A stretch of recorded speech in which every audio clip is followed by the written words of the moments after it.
Bon alors aujourd'hui on s'intéresse à un moniteur de chez MSI au doux nom de MPG271QRX QD OLED. Ouais, bon comme d'habitude hein, les références de moniteur c'est n'importe quoi. Mais donc c'est un moniteur QD OLED de 27 pouces 1440p 360 Hz, voyons voir ce que ça donne juste après la petite sponsor, c'est parti. Alors petit changement qui n'en est pas vraiment un pour le sponsor de la chaîne, vous connaissez sûrement Godil24 qui accompagne la chaîne depuis maintenant pas loin de 2 ans, eh bien on bifurque maintenant sur KissFan qui est un autre site de la même boîte, mais c'est exactement la même chose.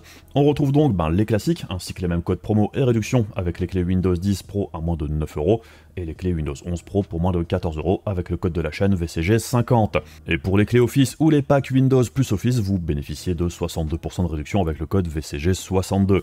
Au niveau du paiement, le processus est expliqué en bas de la page de l'offre qui vous permettra de choisir votre moyen de paiement par carte ou PayPal, et au moment de recevoir là ou les clés par mail avec les instructions pour les utiliser, n'oubliez pas de vérifier que le mail ne soit pas dans votre répertoire spam au cas où. Si vous rencontrez le moindre problème, n'hésitez pas à contacter le service client qui est disponible 7 jours sur 7 et 24 heures sur 24 qui vous accompagnera au plus vite. Tous les liens sont dans la description de la vidéo, et comme d'habitude, merci à vous si vous achetez une clé, car ça vous permet de soutenir la chaîne qui survit en grande partie grâce à ce partenariat, tout en ayant quelque chose en retour. Donc un grand merci à vous pour votre soutien et à KissFan qui sponsorise cette vidéo. Alors il y a quelques temps, on avait testé sur la chaîne un moniteur d'une marque chinoise relativement inconnue qui était Titan Army, mais dans l'ensemble c'était plutôt sympathique, mais clairement on était sur de l'entrée de gamme qui allait à l'essentiel avec une bonne dalle et des à côté beaucoup moins convaincants. Et bien ici pour le moniteur de chez MSI on est clairement sur un produit de gamme bien supérieur, avec un moniteur OLED de 360 Hz et aussi tout le reste autour, que ce soit la qualité des matériaux, du pied et de l'OSD, c'est clairement du matos beaucoup plus premium. Et comme la dernière fois, je vais dans un premier temps détailler un petit peu les specs, mais ensuite j'enregistrerai un échange que j'ai eu avec mon frère sur cet écran d'MSI, puisqu'il est très branché moniteur, et il a aussi testé le moniteur pendant plusieurs jours. Alors au niveau de la dalle, QD OLED oblige, on est sur du Samsung de 3ème génération, pas de courbure au niveau de la dalle, et celle-ci a un revêtement glossy. Niveau taille d'écran, sans le pied, on est sur 61 cm en largeur, 6,9 en épaisseur et quasiment 36 cm en hauteur, donc taille plutôt standard pour du 27 pouces. Au niveau du poids, on est sur 5,4 kg pour l'écran tout seul et 8,2 kg avec le pied.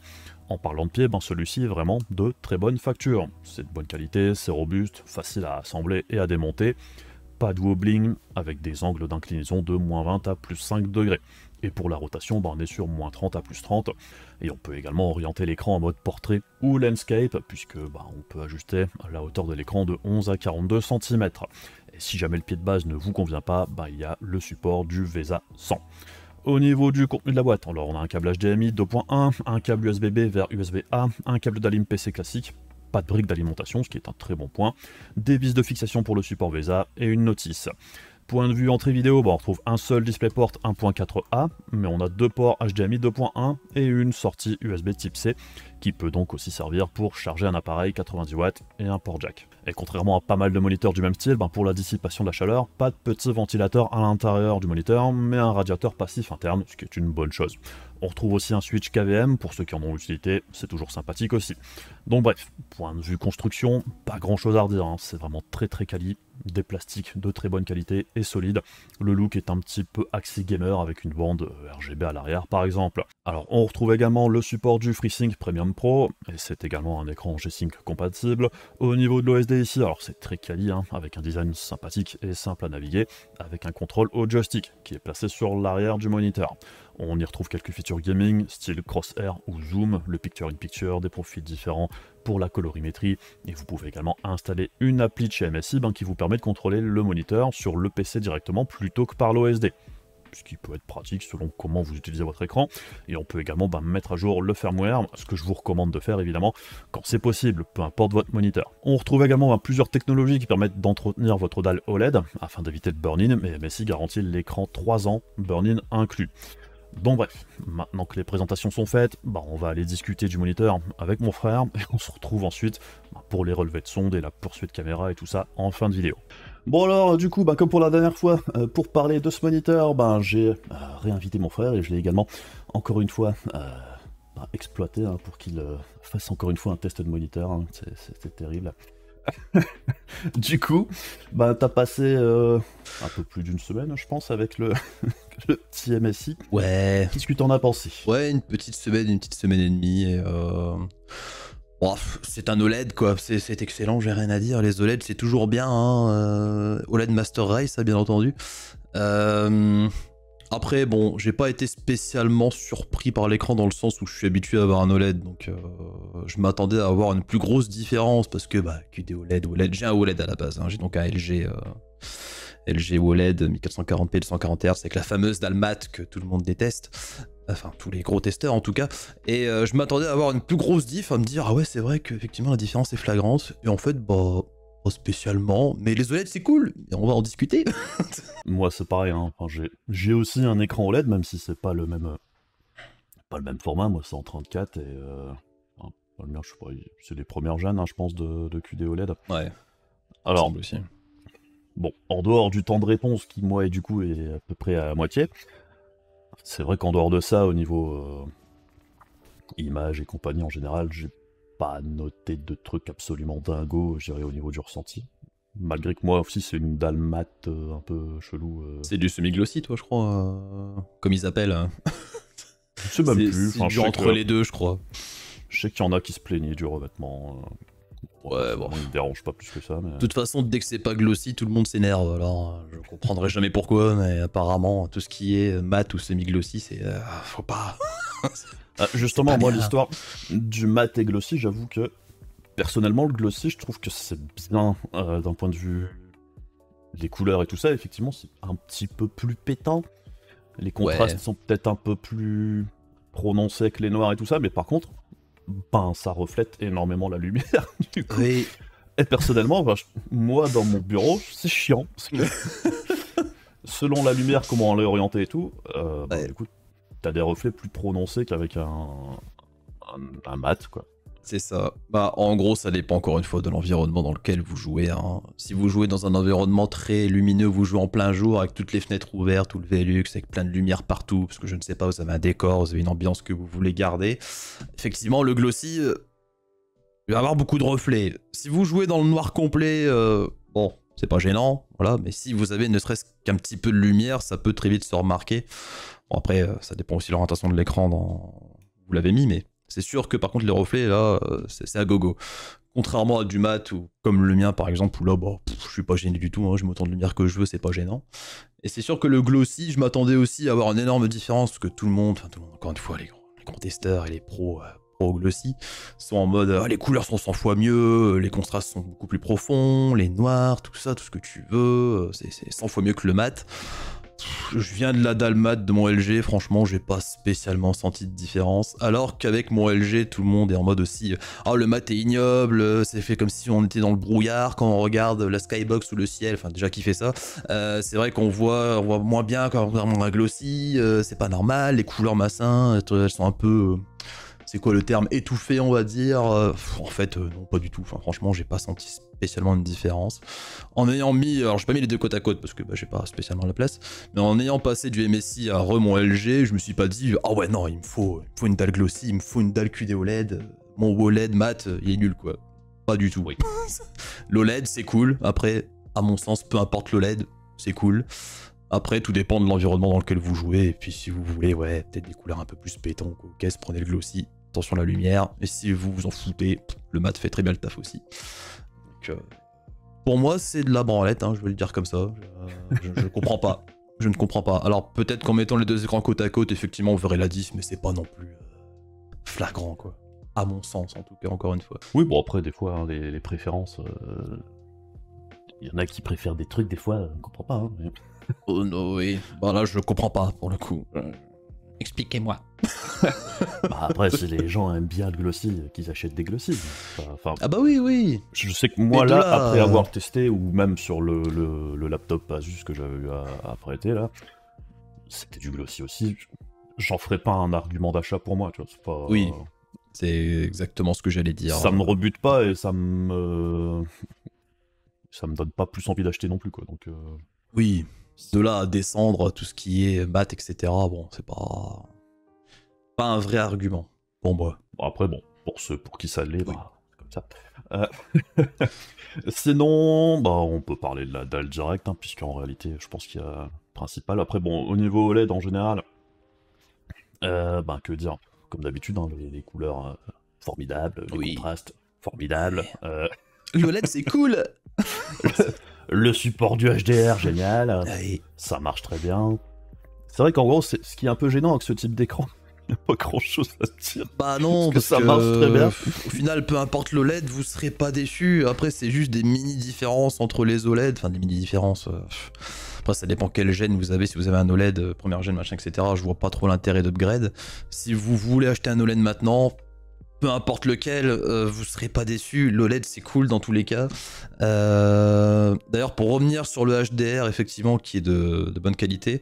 Par contre, petit bémol, sur cet écran, donc sur le MSI, mettez en True Black 400 pour avoir le moins de variation de luminosité. Parce que si vous le mettez en pic 1000 nits, donc se disant la luminosité la plus forte, il y aura un ABL assez fort, ce qui fait qu'il y aura des variations de luminosité assez fréquentes et assez violentes pour le coup. Donc, mettez juste en True Black 400, pour moi ça fait large le taf, il n'y aura pas trop de variations de lumière et l'HDR fait très bien son boulot. Après, c'est vrai que comparé au DAI IPS et compagnie, bah, comme la dernière fois, là, c'est vrai qu'avec l'OLED, t'as pas vraiment d'histoire de profil et d'overdrive et de machin. Pas d'overdrive, pas de profil, tout marche très bien, que ce soit 60 Hz, 120, 240, 360. L'un des gros avantages de l'OLED, c'est ça quand même. Donc ça c'est cool, ça j'avoue que c'est un excellent point. Pour en revenir avec les différences des OLED, donc j'ai un OLED de 140 Hz et le fameux argument de passer sur un 360. La différence, encore une fois, n'est pas flagrante. C'est peut-être un chouïa plus rapide, un chouïa plus fluide, un petit peu moins de motion blur, mais ça ne saute pas forcément aux yeux. Pour moi, c'est pas encore une fois un argument. Alors, en revanche, avec les 480, je présume qu'il y a une différence beaucoup plus importante, ok, mais si vous avez un 240, je vois pas l'intérêt d'upgrade sur un 360. Sachant qu'en plus de ce fait, le 360 est plus cher qu'un 240. Donc si aussi le budget est plutôt restreint, prenez un 240, c'est pas grave si vous n'avez pas un 360. Il n'y a pas beaucoup de différence. Bah, de toute façon, je pense que pour les taux de rafraîchissement, chaque fois, c'est mieux à chaque fois de doubler pour voir une diff, parce que sinon, c'est vrai que t'es un peu... C'est comme... Enfin, quand tu passes de 60 à 100, même si c'est pas du 100, tu le sens, parce que voilà... C'est vrai qu'au plus on augmente, au moins ça se ressent. C'est compliqué d'avoir cet effet, waouh, c'est beaucoup plus fluide. Surtout dans les OLED. C'est vrai que... Ouais, et c'est vrai que moi, même passer de 165 à 360, du coup, bah, je le vois. Mais c'est vrai que... Est-ce que ça me perturbe ou gêne vraiment à l'usage? Bon, moi, personnellement, pas trop, mais... Généralement, moi, dès que je suis au-dessus des 100 au niveau du framerate, ça va, quoi. Ouais. Pas trop à me plaindre. Bon, ça, après, pour les jeux compétitifs... Ce que j'allais dire. C'est un autre délire, je sais. C'est ça. Chacun a une sensibilité différente là-dessus. Oui, voilà. Mais bon, c'est vrai que même moi qui suis pas spécialement perturbé par ce genre de truc, c'est vrai que le passage de 160 à 360, oui, tu le ressens. Après, bon, personnellement, c'est pas quelque chose qui me... J'irai pas acheter l'écran juste pour ça. C'est pas un de tes critères d'achat. Ouais, ou j'irai pas changer le mien pour ça. C'est pas... Non. Mais... Après, encore une fois, bon, les joueurs compétitifs, c'est un autre délire. C'est ça, si vous recherchez encore une fois la fluidité extrême, bon, prenez peut-être ce 360, hein, mais en final, un 240 fait très bien le taf aussi. Oui. Tout en sachant que en théorie, un 240 Hz OLED, ça équivaut à un 360 Hz en IPS. Donc, si jamais vous voulez un petit peu de scaling, on va dire, si vous sortez d'un IPS ou d'un VA en termes de fluidité, que vous avez déjà un 360 Hz IPS, aucun intérêt, je pense, d'upgrade pour un OLED. Pour des jeux compétitifs, encore une fois, je précise. Oui. Mais sinon, oui, si vous voulez les contrastes infinis, les couleurs machin et tout, oui, par contre, la foncée, c'est sûr que la différence est gigantesque entre un IPS et un OLED. Et cet OLED, d'ailleurs, a de très bonnes couleurs aussi, hein, si on peut rebondir là-dessus. Je rebondis sur ce que tu veux. La colorimétrie de l'écran est quand même assez bonne de base. Comme d'habitude, si vous voulez pas vous embêter, mettez le mode sRGB, ça fait très bien le taf direct. Quoique ça tire un tout petit peu vers les couleurs chaudes, mais pas trop gênant. Par contre, si vous voulez vous embêter à trifouiller un peu les réglages de l'écran, juste baisser de ce fait dans le réglage de base, enfin dans le profil de base, de 2-3 points le rouge et un petit point le vert, et les couleurs sont quasiment parfaites à mes yeux. Encore une fois, j'ai toujours pas de son, je ne suis pas un professionnel non plus, mais pour moi en tout cas, ça tire juste un tout petit chouïa trop vers le vert, et encore un trop petit chouïa du rouge, on va dire. Donc, baisser de 2-3 points le rouge, 1 point le vert, et puis pour moi c'est ok. Bah moi au niveau des tests que j'ai fait avec la sonde, bon j'ai plus les chiffres exacts en tête, mais c'est vrai que le profil de base était plutôt bon. C'était un bon middle ground on va dire. Mais c'est vrai que pour les trucs genre Adobe RGB, P3 et compagnie, bah en fait l'écran il a un profil pour chaque type de colorimétrie en fait. Ce qui fait que ben tu peux choisir de régler ton écran bah, genre à 99% sRGB, 99% en mode P3, il va être à 99% P3, et à 99% Adobe sRGB Adobe RGB quand t'es en mode sur le profil Adobe RGB. C'est vrai qu'au niveau des couleurs, il n'y a rien à redire.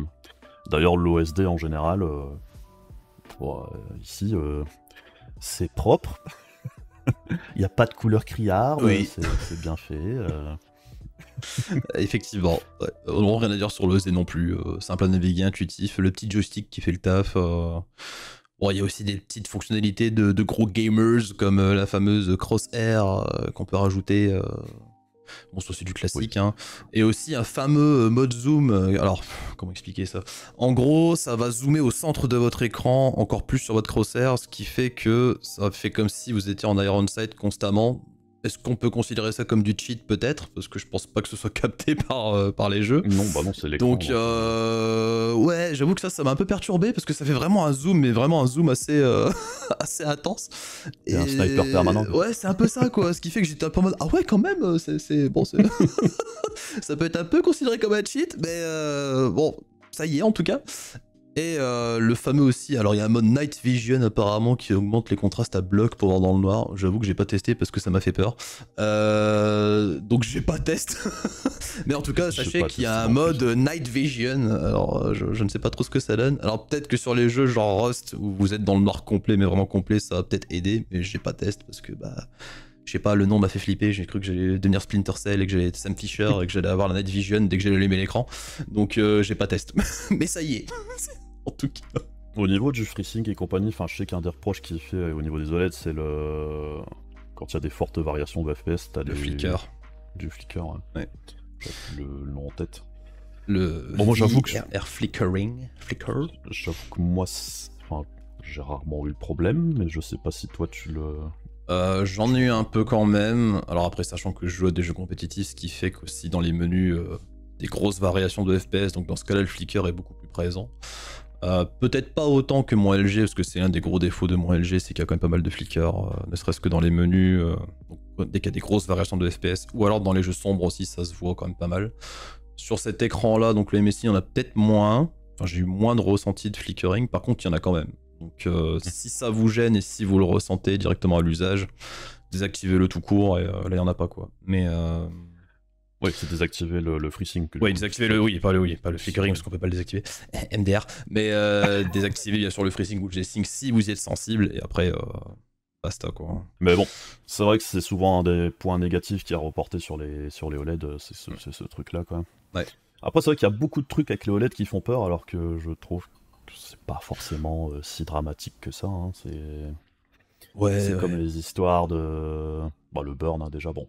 Le burn, c'est réel, hein, ça existe. Ouais. Mais je trouve que pour qu'il y en ait, il faut vraiment pas prendre soin du tout de son écran. Parce que moi, j'utilise mon écran OLED, enfin, ça fait pas loin, ça fait 1 an et demi que je l'ai. Je l'utilise pour faire du traitement de texte, je l'utilise pour faire du montage vidéo, je l'utilise pour tout. Je joue un petit peu avec, mais pas tant que ça au final. Parce que j'ai pas le temps.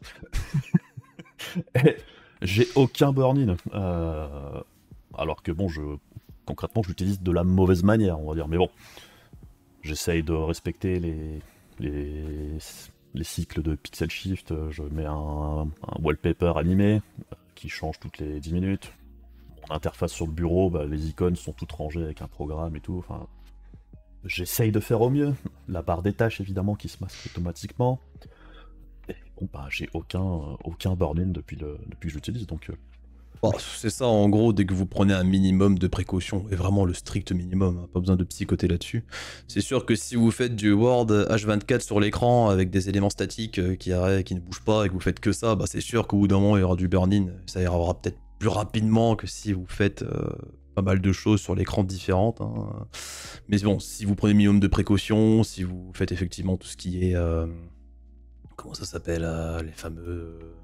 Oh, les clean refresh, screen, enfin les machins. refresh, les pixel shift, tout ça, les panels protect, machin, etc. Bon, c'est vrai que normalement, en théorie, le burn-in, ça arrivera très tard, ou voire pas du tout. D'ailleurs, sur cet écran, il y a pas mal de petites fonctionnalités aussi pour contrer le burn-in avec les éléments statiques. Bon, en vrai, j'ai tout désactivé, j'ai juste laissé le pixel shift en slow et j'ai fait le panel protect qui se fait toutes les 16 heures, je crois, sur cet écran, si je dis pas de bêtises. Parce qu'après, il y a plein de fonctionnalités du style, ça capte la barre enfin, la barre Oui.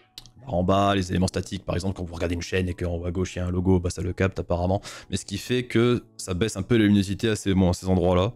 Donc j'ai pas trouvé ça non plus dingue. Donc j'ai tout désactivé, j'ai juste laissé le pixel shift, j'ai juste fait le panel protect, et je pense que c'est largement suffisant.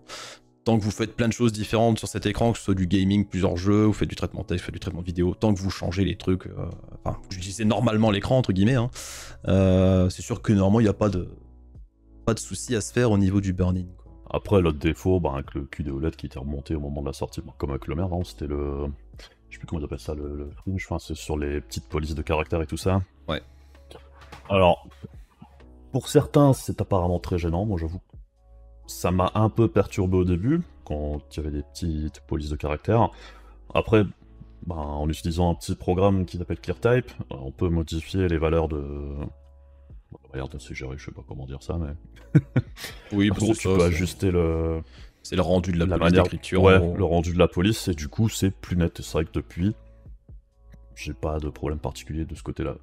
Puis en sachant que le ClearType, je vais y arriver, c'est sur Windows Direct, hein, vous tapez ClearType en bas à gauche dans la petite barre de recherche, vous mettez ClearType, ça s'active en 2 secondes, et ça mitige un peu effectivement l'effet peut-être un peu dégueulasse, on va dire, du texte, du traitement de texte sur l'écran. Mais bon, c'est vrai que ça m'a pas spécialement gêné non plus, sachant que j'ai donc encore une fois le LG qui est apparemment pire aussi là-dessus. Ouais, c'était un chouïa mieux, mais c'était pas non plus... c'est pas catastrophique. Encore une fois, la sensibilité de chacun sur chaque truc. Hein. Si vous y êtes sensible et que vous faites beaucoup de traitement de texte, peut-être que vous le verrez.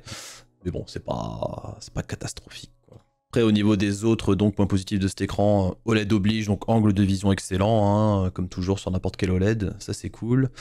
Alors aussi, il n'y a pas d'effet vignette sur cet écran. C'est-à-dire que l'effet vignette, donc si vous regardez par exemple... admettons que vous prenez une flashbang sur CS ou vous regardez une page blanche ou un écran blanc, l'effet vignette, c'est-à-dire que vous aurez un petit peu d'ombre sur les contours de l'écran. Il y en a certains qui ont l'effet plus prononcé que d'autres. Coucou Titan Army par exemple, où il y en avait un petit peu, sur le Titan Army qu'on a testé, et aussi sur mon LG où il y a un effet vignette de ouf. Et sur cet écran-là, il n'y en a pas du tout. Donc je trouve que c'est quand même un excellent point. Moi j'y suis sensible, donc ça me plaît qu'il n'y en ait pas. HDMI 2.1 aussi, donc pour les consoles c'est cool. Vous pourrez mettre... Il y a un mode console d'ailleurs, hein, j'ai vu dans les... Ah ouais? J'ai pas fait attention, tiens. Ouais, il y a un mode console qui bloque du coup le truc à 120. Ah cool. Donc HDMI 2.1 pour les consoles, le mode console apparemment qui est sympathique. Et après c'est pas un écran 4K qui est dommage quand même pour une console, mais oui, bon après... Il y a un mode console.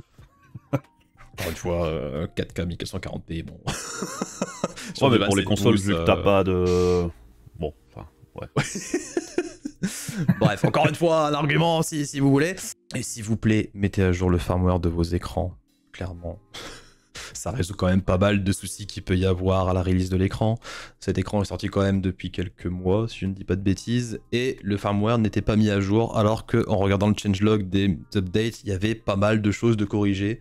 Donc s'il vous plaît, si vous avez un écran OLED qui peut avoir le firmware qui est mis à jour, je pense que normalement 99% des écrans OLED peuvent, mettez à jour votre firmware, ça corrige pas mal de soucis qui sont à la release.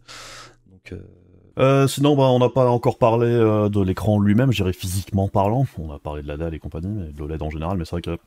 Bon, la dernière fois avec le Titan Army, on avait particulièrement noté que l'écran faisait quand même un peu cheapos. Bon, là c'est vrai que du coup, pour le MSI ici, c'est clairement la gamme au-dessus, hein, que ce soit au niveau de l'écran lui-même physiquement parlant, le pied ici qui est vraiment plutôt bon. Hein. Ouais. Bon, rien à dire, c'est du bon plastique comme on aime, quoi. Du bon plastique très quali. Alors, les bordures sont peut-être pas très fines sur cet écran, d'ailleurs, le menton peut être assez fat pour certains aussi, si jamais, encore une fois, c'est un argument pour vous. Ça m'a pas dérangé spécialement. Le pied de l'écran, ultra quali. Alors, il est carré, le pied, donc ce qui fait que ça prend moins de place que certains pieds d'écran qui sont, on va dire, en triangle, qui peuvent prendre une place de fou. Ça c'est cool. Adaptable en hauteur, tout ce que vous voulez, le classique. Et Les très... inclinaisons. Et très peu de wobble. Donc ce qui est cool. Franchement, le pied est très quali, l'écran est très quali, rien à dire là-dessus. Et donc ouais, compatible VESA, pas eu de soucis pour le mettre sur mon bord d'écran, contrairement au Titan Army où j'avais un petit peu peur en mettant les vis. Là, ça passe crème, donc non, rien à dire. Franchement, l'écran est très quali dans sa globalité et très Oui. très bonne qualité de fabrication. Même l'arrière est plutôt stylé, enfin c'est pas Oui. moche. Il y a un petit liseré RGB. Après, c'est rare que vous ayez votre écran ailleurs qu'en face d'un mur, je pense, mais si vous part voulez si vous vous mettez un extasier miroir. sur le... Oui, pour admirer l'écran. Ah, qu'il est beau l'arrière de Oh. mon écran. Oh, mais oui, bon. C'est beau, et vous le verrez jamais, mais c'est beau. Enfin, Par contre, je suis pas très fan du placement du switch pour éteindre l'écran. Le on-off, là, c'est à côté du joystick oui. derrière. Ça, Oui. par contre, je suis pas... c'est vrai. Ça, je suis C'est pas vrai fan. que Si- on en a pas parlé, mais effectivement, quand j'avais mis l'écran la première fois et que je cherchais comment l'allumer, Oui, moi aussi, j'ai cherché pendant un petit bout de temps. En mode, mais c'est pas le joystick, parce qu'habituellement, quand t'appuies sur le joystick, Ouais. ça allume l'écran. Et là, j'étais, putain, mais il marche plus l'écran ou comment ça se fait? Et j'ai dû chercher sur la notice en mode, et où le bouton quoi? Et j'étais, ah, c'est là! Et genre, c'est un bouton qui est à gauche du joystick. Ouais, faut C'est le... pas. Bon, pas très intuitif. Tu Mais- penses pas que c'est un bouton, en plus, quand tu Non, poses le doigt dessus, je dirais, parce que tu le vois pas, du coup, c'est derrière. ça. Donc c'est vrai que je préférerais avoir un petit bouton sur la tranche de l'écran, hein, comme c'est souvent le cas, pour allumer et éteindre. Mais... Bon, après, c'est du chipotage, une fois qu'on Oui. sait, c'est tout, mais... Mais c'est pas... Je trouve pas ça pratique non plus, pour y Non, accéder. mais quoi. ne vous inquiétez pas, si vous avez l'habitude d'allumer l'écran sur le joystick ou avoir un bouton pas loin, le bouton est là, faut juste le trouver. Et Ouais. il marche. J'ai flippé, franchement, j'ai déballé l'écran, je l'ai mis, je suis André, il marche plus. J'étais là, oh non, c'est pas possible. Et bon, après, j'ai trouvé le bouton, j'étais rassuré, mais Voilà. C'est comme le point G, vous mettez votre doigt derrière et il faut le trouver, et quand vous le cherchez, il c'est faut le le trouver. Nirvana. Voilà. C'est ça pareil. s'allume, et... formidable. Alors, au début, ça fait un peu peur, hein, faut fouiller un Ouais. peu, mais Ouais. quand vous avez trouvé, oh là là, vous êtes content. Et l'écran vous le rend bien. Eh oui, ah, il s'allume, mais c'est très beau. Oh. Incroyable. Comment enchaîner là-dessus? Comment enchaîner là-dessus? Est-ce qu'on parle de la fameuse rayure horrible Ah. sur l'écran ou pas? Oui, bon, bah ça... oui, alors, pour la petite histoire, hein. C'est un moniteur de test qui a probablement, du coup, est déjà passé entre plusieurs mains.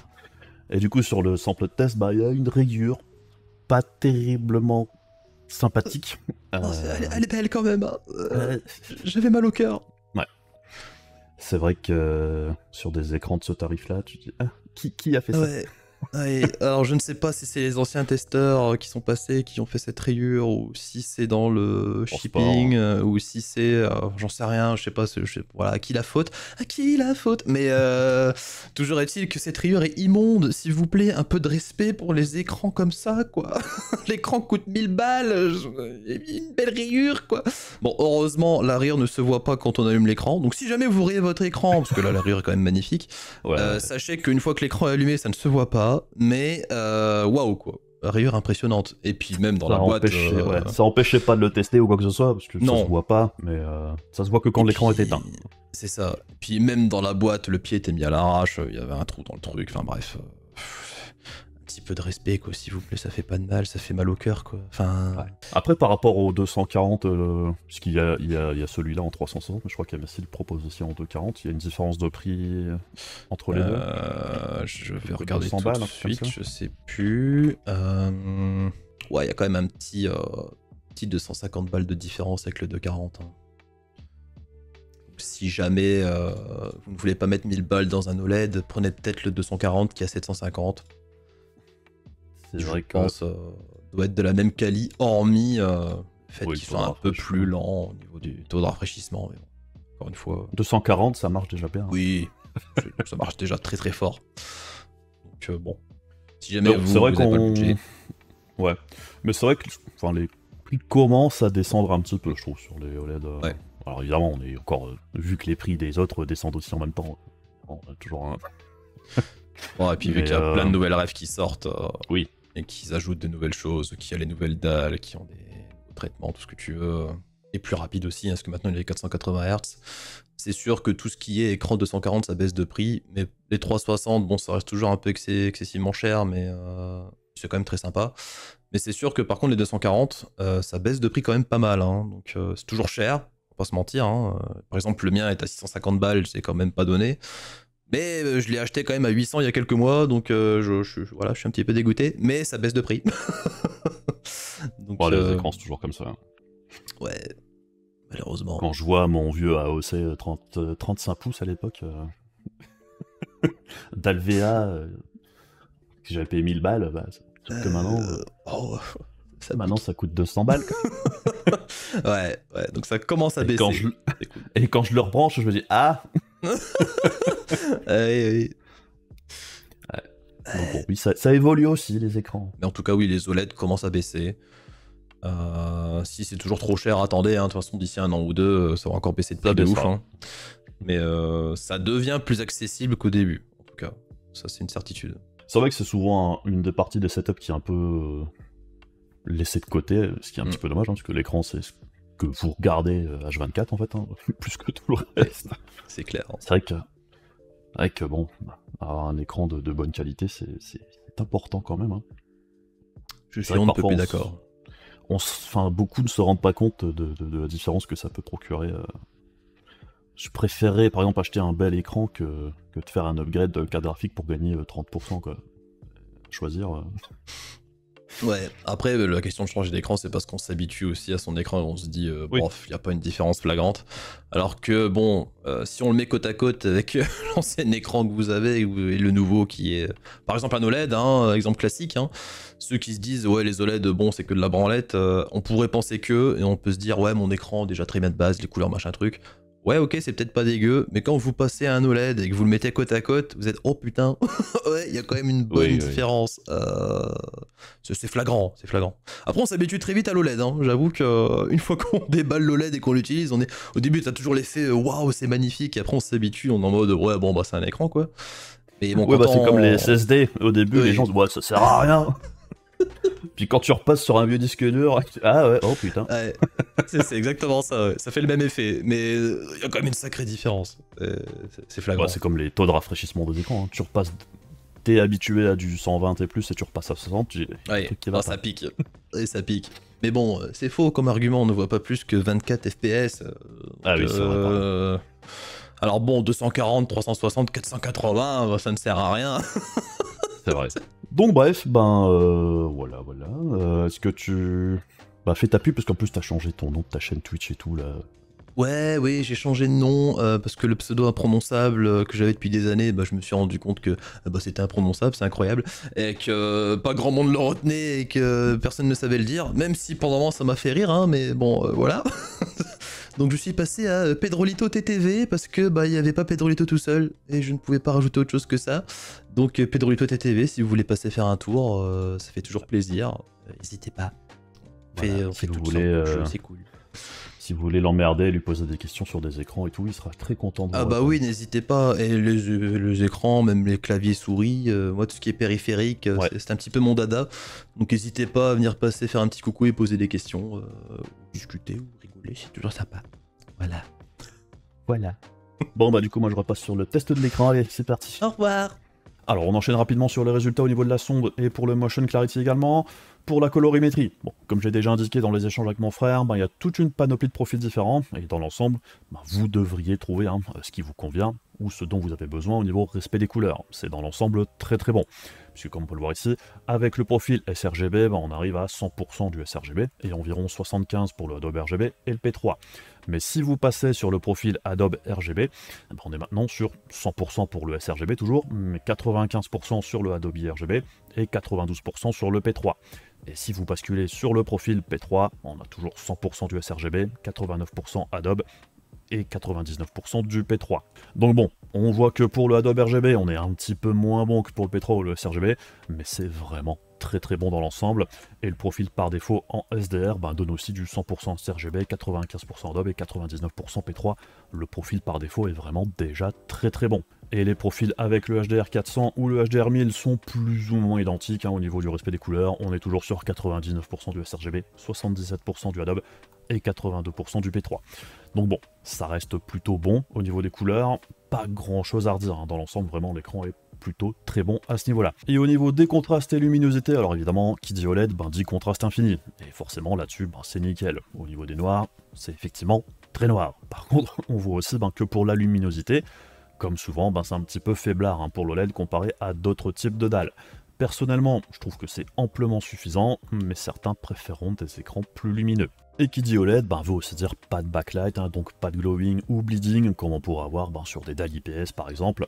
Donc c'est un très bon point ici pour l'OLED comme d'habitude. Les angles de vision sont également excellents. Par contre oui, comme on est sur un revêtement de type glossy, comme vous pouvez le voir ici sur mes enregistrements, ça reflète effectivement la lumière, vu qu'on voit par exemple le reflet d'un de mes PC qui est pourtant pas tout près. Donc le glossy, ça peut être gênant pour certains, et ça peut aussi être un avantage pour d'autres, puisque c'est vrai que ce type de revêtement, ça fait plus ressortir les couleurs et les noirs que des revêtements plus mat. Alors du coup, certains ne jurent que par le glossy, d'autres seront gênés par les reflets. Achetez évidemment selon vos besoins et envies, et aussi selon votre setup, ou adaptez votre setup pour éviter d'avoir justement des reflets dans l'écran si vous avez une source de lumière derrière vous. Par exemple, moi derrière mon panneau lumineux, avec cet écran-là, ça me faisait des reflets sur l'écran, ce qui n'était pas franchement hyper agréable. Mais bon, même de manière générale, c'est vrai que pour bien profiter d'un OLED, il vaut mieux avoir une pièce relativement sombre, puisque c'est vrai que la luminosité max n'est pas hyper élevée. Ça, je dirais, c'est un des désavantages des OLED. Personnellement, moi, ça me dérange pas énormément, mais je peux comprendre que pour certains, c'est un petit peu rédhibitoire. Et en ce qui concerne la Motion Clarity, avec la Pursuit Camera, pas grand-chose à redire ici, c'est vraiment hyper bon, et c'est vraiment hyper fluide évidemment. 360 Hz OLED, c'est clairement le moniteur le plus fluide et clair, je dirais, au niveau de la clarté des mouvements que j'ai eu entre les mains. Alors évidemment, pour atteindre ce taux de rafraîchissement sur des AAA, c'est vraiment compliqué, sans faire appel par exemple au Frame Generation, mais comme je l'ai montré dans une vidéo sur ce sujet il n'y a pas très longtemps, avec ce moniteur là justement, à 360 Hz, ça fonctionne vraiment plutôt bien. Pour les jeux compétitifs par contre, alors là oui, le 360 Hz, ça apporte évidemment un confort d'utilisation et des temps de réponse très bas, ainsi qu'une réactivité accrue. Mais bien sûr, tout le monde n'en a pas l'utilité. Mais on ne peut pas vraiment attaquer l'écran sur le sujet. Si vous n'en avez pas besoin, évidemment, vous pouvez toujours acheter des écrans moins rapides. Ça vous coûtera beaucoup moins cher. Mais pour ceux qui veulent avoir le plus de réactivité possible, l'écran fait ce qu'il a à faire et il le fait très bien. Enfin bref, au final, la vidéo est quand même assez longue puisqu'on a pas mal parlé de l'OLED, je dirais en général, lors des échanges, en plus de l'écran lui-même. Mais clairement, si vous êtes à la recherche de ce type de moniteur, c'est ici un vraiment très bon modèle d'OLED de la part d'MSI, même si oui, le prix ne le rend pas vraiment hyper abordable pour tout le monde, puisque actuellement il semble tourner aux alentours des 850 €, ce qui est quand même une grosse somme, on est bien d'accord, mais ça a déjà un petit peu baissé de prix. Et c'est vrai que les prix en général des écrans OLED sont à la baisse, comparé même à l'année dernière, donc sur la durée, comme souvent avec les moniteurs, ça deviendra de plus en plus abordable au fil du temps, tout comme on trouve maintenant des écrans 1440p à haut taux de rafraîchissement très abordables, ce qui était beaucoup moins le cas il y a encore quelques années. Et du coup, je pense qu'on a fait un petit peu le tour pour ce moniteur. Comme d'habitude, si vous avez apprécié la vidéo et que vous voulez soutenir la chaîne, les machins pénibles de YouTube, c'est débile mais ça aide. La page Amazon de la chaîne, si vous voulez des idées de config PC type, c'est dans la description de la vidéo. Et comme d'habitude, un immense merci aux membres soutiens YouTube et Ko-fi de la chaîne qui permettent à la chaîne de rester en vie. Et un petit merci également à MSI pour m'avoir prêté ce moniteur, parce que du coup ça me permet de vous proposer des tests. Et du coup un grand merci à vous tous, et on se retrouve bien évidemment très rapidement pour d'autres vidéos. Je vous fais des bisous, je vous dis à la prochaine, salut!